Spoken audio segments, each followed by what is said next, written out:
Can you imagine? Can you imagine living in these houses? Look at the size of them. See where the windows would have been, no glass or anything would have ever been there because remember I told you the tax on glass. This one would have been a little bit bigger because they would have put the animals into the byre beside it.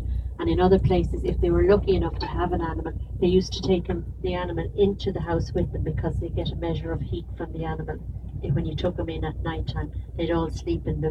Can you imagine? And you know that Irish mothers had very big families. Can you imagine 6 or 8 children growing up in a place like that? It doesn't seem possible. Sure, it doesn't. But that's they call that one the deserted village. There are many places like that around Ireland that where the people just never came back, and the bushes and the trees have taken over. And people would often say, when we talk about the potato famine, they they would say to me, well, could they not fish? Was there not seafood? And yes, the seas were teeming with fish if they knew how or if they had the equipment to harvest the seas. If you remember, I told you they weren't allowed to be educated. They didn't have any money because if you're not educated, you can't get a job, and if you haven't got a job, you haven't got any money.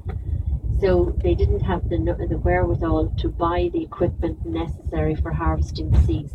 And besides that, everybody else in the centre of Ireland, they had the same idea. Let's go down to the coast where there'll be lots of seafood. And there wasn't because the only fishing boats they had at the time of the potato famine were what they called currachs.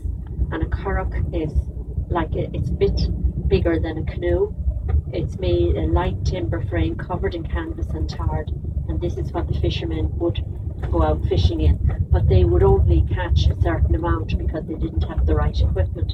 So whatever they had, they would barely make enough, bring in enough fish to feed their own families, never mind the numerous people that came down to the coast.